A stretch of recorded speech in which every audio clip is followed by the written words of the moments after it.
ಎಲ್ಲರಿಗೂ ನಮಸ್ಕಾರ. ಆಸೆ ಧಾರಾವಾಹಿಯ ನಾಳಿನ ಸಂಚಿಕೆಯಲ್ಲಿ ಏನಾಗುತ್ತೆ ಅಂತ ನೋಡ್ಕೊಂಡ್ ಬರೋಣ ಬನ್ನಿ. ರೋಹಿಣಿ ಹೋಗಿ ಈ ಸೂರ್ಯನ್ ರೂಮ್ ಅಲ್ಲಿ ಅವ್ನ್ ಮಂಚದ ಕೆಳಗೆ ಸೂರ್ಯನ್ ಫೋನ್ಗೋಸ್ಕರ ಬಚ್ಚಿಟ್ಕೊಂಡಿರ್ತಾಳೆ. ಈ ಕಡೆ ಮನೋಜ್ ರೋಹಿಣಿ ರೋಹಿಣಿ ಅಂತ ಕೂಗ್ತಿರ್ತಾನೆ. ಶಾಂತಿ ಫೋನ್ ಅಲ್ಲಿ ಮಾತಾಡ್ತಿರ್ತಾಳೆ. ಅಮ್ಮ ರೋಹಿಣಿ ನೋಡ್ತೀನಮ್ಮ ಅಂದ್ರೆ ಏನೋ ನಿಂದು ಅಂತ ಕೇಳ್ತಿರ್ತಾಳೆ. ನೋಡ್ದೆ ಕಣೋ, ನಿನ್ನೆ ನೈಟ್ ಡೈನಿಂಗ್ ಟೇಬಲ್ ಅಲ್ಲಿ ನೀರ್ ಕುಡಿತಿದ್ಲಲ್ಲ ಅಂತಾಳ. ಇವಾಗ ನೋಡ್ದೇನಮ್ಮ ಅಂತ ಹೇಳ್ದಾಗ, ಕಸ್ತೂರಿ ಇದೆ, ಇವನ್ ಗೋಳಾಟ ಜಾಸ್ತಿ ಆಗ್ಬಿಟ್ಟಿದೆ ಅಂತ ಫೋನ್ ಕಟ್ ಮಾಡ್ತಾಳೆ. ಏನೋ ನಿಂದು ಅಂತ ಕೇಳಿದಾಗ ಮನೋಜ್ ಹೇಳ್ತಾನೆ, ಅಮ್ಮ ಒಂದ್ 500 ರೂಪಾಯಿ ಚೇಂಜ್ ಇದ್ರೆ ಕೊಡಮ್ಮ ಅಂತಾನೆ. ಅಯ್ಯೋ ಮನೋಜ, ನೀನ್ ಬಿಸ್ನೆಸ್ ಮ್ಯಾನ್ ಕಣೋ, ನನ್ನ ಹತ್ರ ಬಂದು 500 ರೂಪಾಯಿ ಕೇಳ್ತಿದೀಯಲ್ಲ, ನಿಂಗ್ ನಾಚಿಕೆ ಆಗಲ್ವಾ ಅಂತಾಳೆ ಶಾಂತಿ. ಆಗಲ್ಲ ಅಮ್ಮ, ನನ್ನ ಹತ್ರ ಅಕೌಂಟ್ ಅಲ್ಲಿ ದುಡ್ಡಿದೆ, ಆದ್ರೆ ಕ್ಯಾಶ್ ಬೇಕಾಗಿತ್ತು. ಇವಾಗೆಲ್ಲ ಡಿಜಿಟಲ್ ಪೇಮೆಂಟ್ ಅಲ್ವಾ, ನೆಟ್ವರ್ಕ್ ಇಶ್ಯೂ ಇದೆ ಅಂತ ಹೇಳ್ತಾನೆ. ನಿನ್ಗೆ ಅಂತ ಶೋರೂಮ್ ಇದೆ, ಪಾರ್ಲರ್ ಇದೆ, ನಿನ್ಗೆ ಎಷ್ಟ್ ಬೇಕು ಅಂತ ಹೇಳ್ತಾ ಅಷ್ಟ್ ತಗೊಳಪ್ಪ ಹೋಗಿ, ನನ್ನ ಹತ್ರ ದುಡ್ಡಿಲ್ಲ ಅಂತಾಳೆ ಶಾಂತಿ. ಅಯ್ಯೋ ಅಮ್ಮ, ಕಾರ್ನ ಸರ್ವಿಸಿಗ್ ಬಿಡ್ಬೇಕು, ಕ್ಯಾಬ್ ಅಲ್ಲಿ ಹೋಗ್ಬೇಕು, ನಿನ್ ಹತ್ರ ದುಡ್ಡಿದ್ರೆ ಕೊಡು ಅಂತಾನೆ. ನನ್ನ ಹತ್ರ ದುಡ್ಡಿಲ್ಲ ಕಣೋ, ನಿಮ್ಮಪ್ಪ ಬರ್ತಾರಲ್ಲ ಅವ್ರ ಹತ್ರ ಈಸ್ಕೊ ಅಂತಾಳೆ ಶಾಂತಿ. ನಾನ್ ಕೇಳಿದ್ರೆ ದುಡ್ಡು ಕೊಡಲ್ಲ ಅವ್ರು, ನೀನೇ ಕೇಳಿ ಈಸ್ಕೊಡಮ್ಮ, ನನ್ ಮುದ್ದು ಅಮ್ಮ ಅಲ್ವಾ, ಲವ್ ಯು ಅಂತಾನೆ ಮನೋಜ. ಮುದ್ ಮಾಡಿ ಒಂದಿನ ನೀನ್ ನನ್ನ ಮುದ್ದೆ ಮಾಡ್ಬಿಡ್ತೀಯ ಕಣೋ ಅಂತಾಳೆ ಶಾಂತಿ. ರೋಹಿಣಿ ಮಂಚದ ಕೆಳಗೆ ಬಚ್ಚಿಟ್ಕೊಂಡಿರ್ತಾಳೆ. ಬಚ್ಚಿಟ್ಕೊಂಡೆ ಸೂರ್ಯನ್ ಮೊಬೈಲ್ ಇದ್ ವಿಡಿಯೋನ ನೋಡ್ತಾ ಇರ್ತಾಳೆ. ನನ್ಗ್ ಬೇಕಾಗಿರೋ ವಿಡಿಯೋ ಸಿಕ್ತು, ಈಗ್ಲೇ ಕಳ್ಸ್ಕೊತೀನಿ ಅಂತ ಕಳ್ಸ್ಕೊಳಕ್ ಟ್ರೈ ಮಾಡ್ತಾಳೆ. ಅಷ್ಟರಲ್ಲಿ ಮೊಬೈಲ್ ಸ್ವಿಚ್ ಆಫ್ ಆಗ್ಬಿಡುತ್ತೆ. ಸೂರ್ಯ ಹೇಳ್ತಾನೆ, ನನ್ಗೆ ಟೈಮ್ ಆಗ್ತಿದೆ, ನೀನ್ ಇಲ್ಲಿಗೆ ಪೂರಿ ಸಾಗು ತಂದ್ಬಿಡು, ನಾನು ಇಲ್ಲೇ ತಿನ್ಕೊಂಡು ಹೊರಟೋಗ್ಬಿಡ್ತೀನಿ ಅಂತಾನೆ. ಸರಿ ತಗೊಂಡ್ ಬರ್ತೀನಿ ಇರಿ ಅಂತ ಮೀನಾ ಹೋಗ್ತಾಳೆ. ಈ ಕಡೆ ರಂಗನಾಥ್ ಅವರು ಮನೆಗ್ ಬರ್ತಾರೆ. ಅಪ್ಪ ರೋಹಿಣಿ ನೋಡ್ದೇನಪ್ಪ ಅಂತ ಮನೋಜ ಕೇಳ್ತಾನೆ. ರೋಹಿಣಿನ ಮದ್ವೆ ಮಾಡಿರೋದು ನಿನ್ಗೆ, ಅವಳು ಯಾವಾಗ್ಲೂ ನಿನ್ ಜೊತೆ ಇರ್ತಾಳೆ, ನನ್ನನ್ ಯಾಕಪ್ಪ ಕೇಳ್ತಿದ್ಯಾ ಅಂತ ಹೇಳ್ತಾರೆ. ಬೆಳಿಗ್ಗೆಯಿಂದ ಕಾಣಿಸ್ತಿಲ್ಲಪ್ಪ, ಅದಕ್ಕೆ ಕೇಳ್ದೆ ಅಂತಾನೆ. ಅಪ್ಪ ನನ್ಗೊಂದ್ 500 ರೂಪಾಯಿ ಚೇಂಜ್ ಕೊಡಪ್ಪ ಅಂತ ಮನೋಜ ಕೇಳ್ತಾನೆ. 500 ರೂಪಾಯಿ ಎಲ್ಲ ಇಲ್ಲಪ್ಪ, ನನ್ನ ಹತ್ರ 300 ರೂಪಾಯಿ ಇದೆ ಅಂದಾಗ ಅದನ್ನೇ ಕೊಡು ಅಂತಾನೆ. ಮೊದ್ಲು ನೀನ್ 500 ಕೊಡು, ನಾನು ಆಮೇಲೆ 300 ಕೊಡ್ತೀನಿ ಅಂತ ರಂಗನಾಥ್ ಅವ್ರು ಹೇಳಿದಾಗ, ಸೂರ್ಯ ಕೇಳಿದ್ರೆ ಮಾತ್ರ ಏನು ಎತ್ತ ಅಂತಾನು ಕೇಳ್ದೇನೆ ಕೊಟ್ಬಿಡ್ತೀರಾ ಅಂತಾನೆ. ಸೂರ್ಯ ನನ್ಗೆ 500 ಕೊಟ್ಟೆ 300 ಈಸ್ಕೊಳ್ಳೋದು, ತಂದೆ ತಾಯಿಗೆ ಮಕ್ಕಳು ಎಲ್ರು ಒಂದೇನೆ, ಅವ್ರು ಬೇರೆ ನೀವ್ ಬೇರೆ ಅಂತ ಏನು ಇಲ್ಲ. ಸೂರ್ಯ ನನ್ನ ಹತ್ರ ದುಡ್ಡೇ ಕೇಳಲ್ಲ ಅಂತ ಹೇಳ್ತಾರೆ. ಹೋಗ್ಲಿ ಬಿಡಪ್ಪ, ನಾನ್ ರೋಹಿಣಿನ ಹತ್ರನೇ ಈಸ್ಕೊತೀನಿ ಅಂತ ರೋಹಿಣಿ ಅಂತ ಕೂಗ್ತಾ ಇರ್ತಾನೆ ಮನೋಜ. ನಿಮ್ ರೂಮ್ ಅಲ್ಲಿ ರೋಹಿಣಿ ಇರ್ಬೇಕು, ಸ್ವಲ್ಪ ಕರಿಯೋ ಸೂರ್ಯ ಅಂತ ಹೇಳಿದಾಗ, ನನ್ ರೂಮ್ ಅಲ್ಲಿ ಪಾರ್ಲರ್ ಅಮ್ಮ ಯಾಕೋ ಬರ್ತಾಳೆ ಅಂತ ಕೇಳ್ತಾನೆ ಸೂರ್ಯ. ಮೀನಾ ಜೊತೆ ಎಲ್ಲೋ ಮಾತಾಡ್ತಾ ರೂಮಲ್ಲಿ ಸೇರ್ಕೊಂಡಿರ್ಬೇಕು, ನೋಡು ಕರಿಯೋ ಅಂತಾನೆ. ಲೇ ಪೆಂಗ್ಯ, ನಾನ್ ಈಗ ತಾನೇ ರೂಮ್ ಇಂದ ಬಂದಿದ್ದೀನಿ, ಪಾರ್ಲರ್ ಅಮ್ಮ ಅಲ್ಲಿ ಇಲ್ಲ ಅಂತ ಹೇಳ್ತಿಲ್ವೇನೋ ಅಂತಾನೆ ಸೂರ್ಯ. ಮೀನಾ ತಿಂಡಿ ತಾನೇ ನೀನೆ ತಿನ್ಬಿಡಿ ತಗೊಳ್ಳಿ ಅಂತ ಕೊಡಕ್ ಹೋದಾಗ, ಇಲ್ಲ ಮೀನಾ ನೀನೇ ತಿನ್ನಿಸ್ಬಿಡು, ನಂಗೆ ಟೈಮ್ ಆಗ್ತಿದೆ ಅಂತ ಸೂರ್ಯ ಹೇಳ್ತಾನೆ. ಮೀನಾ ಪೂರಿ ಮಸಾಲ ಮಾತ್ರ ಸಖತ್ತಾಗಿದೆ ಅಂತ ಸೂರ್ಯ ಹೇಳ್ತಿರ್ತಾನೆ. ರೋಹಿಣಿ ಮಂಚದ ಕೆಳ ಬಚ್ಚಿಟ್ಕೊಂಡು ಒದ್ದಾಡ್ತಿರ್ತಾಳೆ. ನಿಮ್ಗೋಸ್ಕರ ಅಂತಾನೆ ಮಾಡಿದ್ದು ಅಂತ ಮೀನಾ ಹೇಳ್ತಿರ್ತಾಳೆ. ಈ ಪೂರಿ ಮಸಾಲ ನಮ್ ತರಾನೇ ಇದೆ, ನಾನ್ ಪೂರಿ ನೀನ್ ಮಸಾಲ ಅಂತ ಹೇಳ್ತಾನೆ. ಇವೆರಡು ಸೇರಿದ್ರೆ ಟೇಸ್ಟ್ ಅಂದ್ರೆ ಸಖತ್ತಾಗಿರುತ್ತೆ ಅಂತಾನೆ. ಅಯ್ಯೋ ಇದ್ ಬೇರೆ ಅಂತ ರೋಹಿಣಿ ಬೈಕೋತಾ ಇರ್ತಾಳೆ. ಮಂಚದ ಕೆಳಗೆ ಒದ್ದಾಡ್ತಿರ್ತಾಳೆ. ಸೂರ್ಯ, ಮೀನಾ ಟೈಮ್ ಆಗ್ತಿದೆ, ನಾನ್ ಫೋನ್ ಚಾರ್ಜ್ ಹಾಕಿದೀನಿ, ತಿಂಡಿ ತಿಂದು ಫೋನ್ ತಗೊಂಡು ಹೀಗೆ ನಾನ್ ಕ್ಯಾಮೆಗೆ ಹೋಗ್ಬಿಡ್ತೀನಿ ಅಂತಾನೆ ಸೂರ್ಯ. ಎಲ್ರಿ ಫೋನೇ ಇಲ್ಲ ಅಲ್ಲಿ, ಬರೀ ಚಾರ್ಜರ್ ಪಿನ್ ಇದೆ ಅಂತ ಮೀನಾ ಹೇಳಿದಾಗ, ಇಲ್ಲಿ ಹಾಕಿದ್ನಲ್ಲ ಅಂತ ಸೂರ್ಯ ಯೋಚನೆ ಮಾಡ್ತಿರ್ತಾನೆ. ಸ್ವಲ್ಪ ಆ ಕಡೆ ಈ ಕಡೆ ಎಲ್ಲ ಹುಡ್ಕಾಡ್ತಿರ್ತಾನೆ. ಹುಡ್ಕಾಡ್ತಾ ಹೊರಗಡೆ ಬಂದು ಮಂಚದ ಮೇಲೆಲ್ಲ ನೋಡ್ತಾನೆ. ಎಲ್ಲಿಟ್ರಿ ಮೊಬೈಲ್ ನ, ಅದಕ್ಕೇನ್ ಖಾಲಿ ಇದೆಯಾ, ಹೀಗೆ ಮರ್ತೋಗ್ತಾನೆ ಇರ್ತೀರಾ ನೀವು ಅಂತ ಮೀನಾ ಹೇಳ್ತಿರ್ತಾಳ. ಇಲ್ಲಮ್ಮ, ನಾನು ಇಲ್ಲೇ ಚಾರ್ಜ್ ಹಾಕಿದೆ ಅಂತ ಸೂರ್ಯ ಇನ್ನು ಹುಡ್ಕಾಡ್ತಾನೆ ಇರ್ತಾನೆ. ಮೀನಾನು ಹುಡುಕ್ತಾ ಇರ್ತಾಳೆ. ಏನಮ್ಮ ಅದು ಅಂತ ರಂಗನಾಥ್ ಅವರು ಕೇಳಿದಾಗ, ಫೋನ್ ಎಲ್ಲೋ ಇಟ್ಬಿಟ್ಟಿದ್ದಾರೆ ಮಾವ ಅಂತಾಳೆ ಮೀನಾ. ಮೀನಾ ರೂಮಿಂದ ಆಚೆಗೆ ಹೋಗಿದ್ದೆ ತಡ ರೋಹಿಣಿ ಮಂಚದ ಕೆಳಗಿಂದ ಮೆಲ್ಲಗೆ ಎದ್ದು ಆಚೆಗ್ ಬರ್ತಾಳೆ. ರೂಮಿಂದ ಆಚೆಗ್ ಬಂದು ಹಿಂದೆಗಡೆ ಬಾಗಿಲಿಂದ ಹೊರಗಡೆ ಹೋಗ್ಬಿಡ್ತಾಳೆ. ನಿನ್ ಫೋನ್ ಇಲ್ಲೇ ಎಲ್ಲೋ ಇರ್ಬೇಕು, ಅದನ್ನ ಯಾರೋ ಎತ್ತಿಟ್ಕೋತಾರೆ, ಸರಿಯಾಗಿ ಹುಡ್ಕು ಅಂತ ರಂಗನಾಥ್ ಅವ್ರು ಹೇಳ್ತಿರ್ತಾರೆ. ಮನೋಜ್ ರೂಮಿಂದ ಆಚೆಗ್ ಬರ್ತಾನೆ.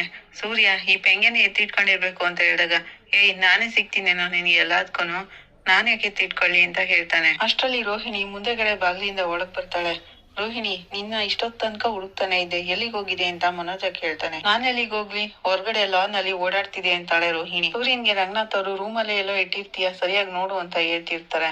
ಸರಿ ಬನ್ನಿ ನೋಡೋಣ ಅಂತ ರೂಮಿಗೆ ಹೋಗಿ ಹುಡ್ಕಾಡ್ತಿರ್ತಾರೆ. ರೋಹಿಣಿ ಸೂರ್ಯನ್ ಫೋನ್ ನ ಒಂದ್ ಬಟ್ಟೆ ಮುಚ್ಚಿ ಇಟ್ಬಿಟ್ಟು ಹೊಟ್ಟೋಗ್ಬಿಟ್ಟಿರ್ತಾಳೆ. ಮೀನಾ ಬಟ್ಟೆ ತೆಗ್ದಿದ ತಕ್ಷಣ ಫೋನ್ ಅಲ್ಲೇ ಇರುತ್ತೆ. ಇಲ್ಲೇ ಇದೆ ಫೋನು, ಸರಿಯಾಗಿ ನೋಡ್ದೆ ಹುಡ್ಕಾಡ್ತಿದ್ದೀರಲ್ಲ ಅಂತ ಮೀನಾ ಹೇಳ್ತಾಳೆ. ನಾನು ಫೋನ್ ನ ಚಾರ್ಜ್ ಹಾಕಿದ್ನಲ್ಲ, ಎಲ್ಲಿ ಇಟ್ಟಿಲ್ವಲ್ಲ ಅಂತ ಸೂರ್ಯ ಯೋಚನೆ ಮಾಡ್ತಿರ್ತಾನೆ. ನಿಮ್ಗೆ ವಯಸ್ಸಾಗ್ತಿದೆ, ನೆನ್ಪಿನ ಶಕ್ತಿ ಎಲ್ಲ ಒಟ್ಟೋಗ್ತಿದೆ ಅಂತ ಮೀನಾ ಆಡ್ಕೊಂಡ್ ಹೋಗ್ತಾಳೆ. ಸೂರ್ಯ ಮೀನಾ ಹೇಳ್ದಾಗೆ ನನ್ಗೆ ವಯಸ್ಸಾಗ್ಬಿಡ್ತಾ ಅಂತ ಮಿರರ್ ಅಲ್ಲಿ ತನ್ನ ಮುಖನ ನೋಡ್ಕೊತಾ ಇರ್ತಾನೆ. ರವಿ ಹೋಟೆಲ್ ಓನರ್ ಮಗಳು ಕರಲ್ಲು ಅಂತ ಶಾಪಿಂಗ್ ಬಂದಿರ್ತಾನೆ. ಶಾಪಿಂಗ್ ಅಲ್ಲಿ ಪ್ಲೇಟ್ಸ್ ನ ತಗೋಬೇಕು ಅಂತ ಅವಳು ಹೇಳಿರ್ತಾಳೆ. ರುಚಿ ಮುಖ್ಯ, ಪ್ಲೇಟ್ಸ್ ಅಲ್ಲ ಅಂತ ರವಿ ಹೇಳ್ತಿರ್ತಾನೆ. ಪ್ಲೇಟ್ಸ್ ಎಲ್ಲ ಚೆನ್ನಾಗಿದ್ರೆ ಕಸ್ಟಮರ್ ಸ್ವಲ್ಪ ಹೊತ್ತು ನಮ್ಗೋಸ್ಕರ ಕಾಯ್ತಾರೆ ಅಂತ ಅವಳು ಹೇಳ್ತಾ ಇರ್ತಾಳೆ. ಸಣ್ಣ ಸಣ್ಣ ವಿಷಯನೂ ತುಂಬಾ ಮುಖ್ಯ, ನಾನು ಮ್ಯಾನೇಜ್ಮೆಂಟ್ ಅನ್ನ ಓದ್ಕೊಂಡ್ ಬಂದಿದ್ದೀನಿ. ನೀವು ಕುಕಿಂಗ್ ಅಲ್ಲಿ ತುಂಬಾ ಎಕ್ಸ್ಪರ್ಟ್ ಇದ್ದೀರಾ ಅಂತ ಹೇಳ್ತಿರ್ತಾಳೆ. ಅಷ್ಟರಲ್ಲಿ ಅಲ್ಲಿಗೆ ಶ್ರುತಿ ತಾಯಿ ಬರ್ತಾಳೆ. ರವಿನ ನೋಡಿ ಇಲ್ಲೇನ್ ಮಾಡ್ತಿದ್ದಾರೆ ಅಳಿಯಂದ್ರು ಅಂತ ಅನ್ಕೋತಿರ್ತಾಳೆ. ರವಿ ಬ್ರೇಕ್ಫಾಸ್ಟ್ ಗೆ ಈ ಪ್ಲೇಟ್ ತುಂಬಾ ಚೆನ್ನಾಗಿದೆಯಲ್ವಾ ಅಂತ ಕೇಳ್ತಿರ್ತಾಳೆ. ಯಾರು ಇವಳು ಅಳಿಯಂದ್ರ ಜೊತೆ ಇಷ್ಟೊಂದು ಕ್ಲೋಸ್ ಆಗಿದ್ದಾಳಲ್ಲ ಅಂತ ಅನ್ಕೋತಿರ್ತಾಳೆ ಶೀಲಾ. ರವಿ ಶೀಲಾನ ನೋಡ್ತಾನೆ. ಏನತ್ತೆ ಈ ಕಡೆ ಬಂದಿದ್ದೀರಾ ಅಂದಾಗ ನಾನ್ ಬರ್ತೀನಿ ಅಂತ ನೀವ್ ಅನ್ಕೊಂಡಿರ್ಲಿಲ್ಲ ಅಲ್ವಾ ಅಂತಾಳೆ ಶೀಲಾ. ನಾನು ಇಲ್ಲಿಗೆ ಫಸ್ಟ್ ಟೈಮ್ ಬಂದಿರೋದು ಅಂತ ರವಿ ಹೇಳ್ತಾ ಇರ್ತಾನೆ. ಅದ್ ಸರಿ ನೀವೇನಕ್ಕೆ ಇಲ್ಲಿಗ್ ಬಂದಿದ್ದೀರಾ ಅಂತ ಕೇಳಿದಾಗ ನಾನ್ ಇಲ್ಲಿಗೆ ಹೋಟೆಲ್ಗೋಸ್ಕರ ಸ್ವಲ್ಪ ಥಿಂಗ್ಸ್ ನ ಸೆಲೆಕ್ಟ್ ಮಾಡ್ಬೇಕಿತ್ತು ಅದಕ್ಕೆ ಬಂದಿದ್ದೀನಿ ಅಂತಾನೆ ರವಿ. ನೀವು ಶಬ್ ತಾನೆ ಇದನ್ನೆಲ್ಲ ಯಾಕೆ ಮಾಡ್ಬೇಕು ಅಂತ ಹೇಳಿದಾಗ ಬಾಸ್ ಜೊತೆ ಬಂದಿದ್ದೀನಿ ಅಂತಾನೆ ರವಿ. ಅಷ್ಟರಲ್ಲಿ ನೀತು ರವಿ ಈ ಪ್ಲೇಟ್ಸ್ ತುಂಬಾ ಚೆನ್ನಾಗಿದೆಯಲ್ವಾ ಅಂತ ಕೇಳ್ಕೊಂಡ್ ಬರ್ತಾಳೆ. ಇವ್ರೇ ನಮ್ ಬಾಸ್ ಅಂತ ಅವ್ರ ಅತ್ತೆಗೆ ಪರಿಚಯ ಮಾಡಿಸ್ತಾನೆ. ರವಿ ಈ ತರ ಎಲ್ಲ ಬಾಸ್ ಅಂತ ಪರಿಚಯ ಮಾಡಿಸ್ಬೇಡ, ನಾನೇನು ಗ್ಯಾಂಗ್ ಸ್ಟಾರ್ ಅಲ್ಲ, ನಾನು ಜಸ್ಟ್ ಹೋಟೆಲ್ ಓನರ್ ಮಗಳು ಅಷ್ಟೇ ಅಂತಾಳೆ ನೀತು. ನಿಮ್ಮ ಮಗಳು ತುಂಬಾ ಪುಣ್ಯ ಮಾಡಿದಾಳೆ ರವಿ ಅಂತ ಹಸ್ಬೆಂಡ್ ಪಡೆಯೋಕೆ. ರವಿ ತುಂಬಾ ಟ್ಯಾಲೆಂಟೆಡ್ ಅಂತ ಹೇಳ್ತಿರ್ತಾಳೆ ನೀತು. ಇವ್ರು ಸುಮ್ನೆ ನನ್ನನ್ನು ಹೊಗಳ್ತಿದ್ದಾರೆ ಅತ್ತೆ, ಇವ್ರೇ ನನ್ಕಿಂತ ತುಂಬಾ ಟ್ಯಾಲೆಂಟೆಡ್, ಇವ್ರಿಗಿರೋ ಟ್ಯಾಲೆಂಟ್ ಗೆ ಇನ್ನೂ ಅಷ್ಟು ಬ್ರಾಂಚಸ್ ನ ಓಪನ್ ಮಾಡ್ತಾರೆ ಬೇಗ ಅಂತಾನೆ. ನಿನ್ನಂತ ಟ್ಯಾಲೆಂಟ್ ಇರೋ ಶಾಪ್ ನ ಬಿಟ್ಬಿಟ್ಟು ಮತ್ತೆ ಇನ್ನೊಂದ್ ಬ್ರಾಂಚ್ ಓಪನ್ ಮಾಡಕ್ ಆಗಲ್ಲ ರವಿ, ನಾವಿಬ್ರು ಜೊತೆಲೆ ಕೆಲ್ಸ ಮಾಡೋಣ ಅಂತ ಹೇಳ್ತಾಳೆ. ಬೇಗ ಹೋಗೋಣ ಬಾ ರವಿ ಅಂತ ಕರೀತಾಳೆ. ಮತ್ತೆ ನಾನ್ ಮತ್ತೆ ಹೋಟೆಲ್ಗೆ ಹೋಗ್ಬೇಕು ಅಂತ ಹೇಳಿ ರವಿ ಅಲ್ಲಿಂದ ಹೋಗ್ತಾನೆ. ಶೀಲಾ ಕುಕ್ಕರ್ ತಗೊಳಕ್ಕೆ ಅಂತ ಬಂದಿರ್ತಾಳೆ. ಅಲ್ಲಿ ಕುಕ್ಕರ್ ತೋರಿಸ್ತಾ ಇದ್ದು ನೀವು ಕೇಳಿದ ಕುಕ್ಕರ್ ಪ್ರೆಷರ್ ತಳಿಯಲ್ಲ ಅಂತ ಹೇಳ್ತಿರ್ತಾನೆ. ನಾನೇ ನನ್ ಪ್ರೆಷರ್ ನ ತಡ್ಕೊಳಕಲ್ಲ, ಯಾವ ಕುಕ್ಕರು ಬೇಡ ಅಂತ ಶೀಲಾ ಹೇಳ್ತಾಳೆ. ಶೀಲಾ ತಕ್ಷಣ ಶ್ರುತಿಗೆ ಫೋನ್ ಮಾಡಿ ಶ್ರುತಿ ನೀನ್ ಎಲ್ಲಿದ್ಯಾ, ನಾನ್ ಈಗ್ಲೇ ನೀನು ನೋಡ್ಬೇಕು ಅಂತ ಹೇಳ್ತಾಳೆ. ಈ ಕಡೆ ಕನಕ ಮತ್ತೆ ಕುಸುಮ ಹೂವಿನ ಅಂಗಡಿಯಲ್ಲಿ ಇರ್ತಾರೆ. ನೀನ್ ಕೆಲ್ಸಕ್ಕೆ ಹೋಗಕ್ಕೆ ಟೈಮ್ ಆಗ್ತಿದೆ, ನೀನ್ ಹೋಗು, ನಾನ್ ಅಂಗಡಿ ನೋಡ್ಕೋತೀನಿ ಅಂತ ಕುಸುಮ ಅವ್ರು ಹೇಳ್ತಿರ್ತಾರೆ. ಇನ್ನು ಹೂ ಕಟ್ಟೋದೆಲ್ಲ ಇದೆ, ನಾನು ಇದನ್ನೆಲ್ಲ ನೋಡ್ಕೊಂಡು ಆಮೇಲೆ ಕೆಲ್ಸಕ್ಕೆ ಹೋಗ್ತೀನಿ ಅಂತ ಕನಕ ಹೇಳ್ತಿರ್ತಾಳೆ. ಅಷ್ಟರಲ್ಲಿ ಅಲ್ಲಿಗೆ ಬಂತಾನೆ. ಅಮ್ಮ ಅಂತ ಬಂದಾಗ ನಿನ್ಗೆ ಅಂತ ದೋಸೆ ಹಾಕಿಟ್ಟಿದ್ದೀನಿ ತಿಂದಿಯಾ ಅಂತ ಕೇಳ್ತಾನೆ. ಹೌದಮ್ಮ ತಿಂದಾಯ್ತು ಅಂತ ಹೇಳ್ತಾನೆ. ಏನಮ್ಮ ಕಾಲ್ ನೋವು ಅಂತ ಹೇಳ್ತಿದ್ಯಲ್ಲ ಸರಿ ಹೋಯ್ತಾ ಅಂತ ಮಂಜ ಕೇಳ್ತಾನೆ.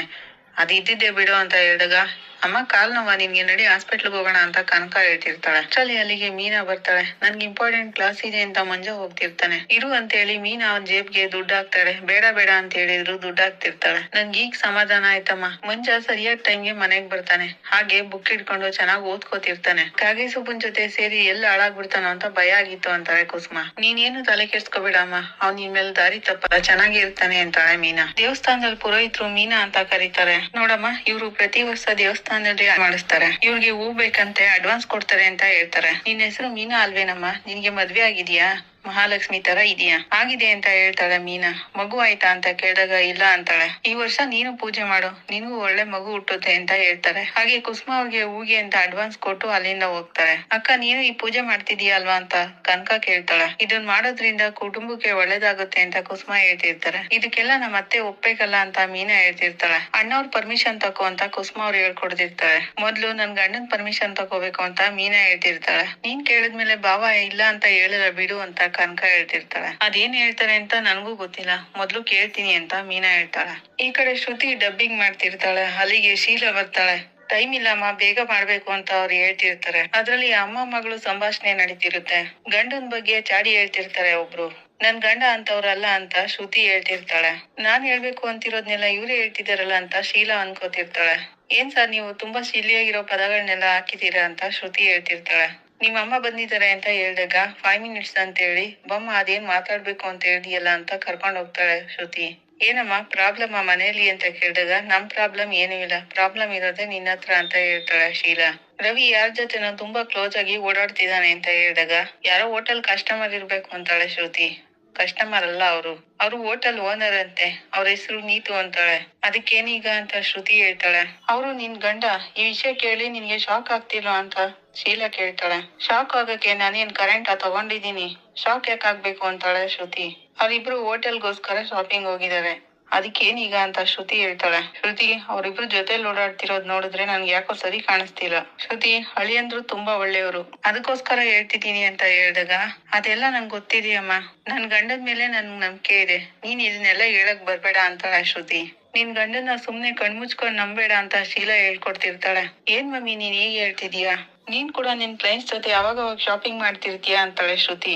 ಏನ್ ಹೇಳ್ತಿದ್ಯಾ ಶ್ರುತಿ ನೀನು, ಅಳಿಯಂದ್ರಿಗೆ ಇನ್ನೂ ವಯಸ್ಸು ಕಮ್ಮಿ, ಅದು ಅಲ್ಲದೆ ನಾನ್ ಹೋಗೋದು ನಮ್ ಫ್ಯಾಮಿಲಿ ಫ್ರೆಂಡ್ ಜೊತೆ. ಹಾಗಂದಾಗ ಶ್ರುತಿ ತಪ್ಪು ಮಾಡೋಕೆ ವಯಸ್ಸಿನ ಮಿತಿ ಇಲ್ಲ, ತಪ್ಪು ಮಾಡ್ಬೇಕು ಅಂತಾನೆ ಯಾರು ಶಾಪಿಂಗ್ ಬರಲ್ಲ ಅಂತಾಳೆ ಶ್ರುತಿ. ನನ್ನ ಅನುಭವದಿಂದ ನಾನ್ ಹೇಳ್ತಿದ್ದೀನಿ, ನನ್ಗೆ ತುಂಬಾ ಎಕ್ಸ್ಪೀರಿಯನ್ಸ್ ಆಗಿದೆ.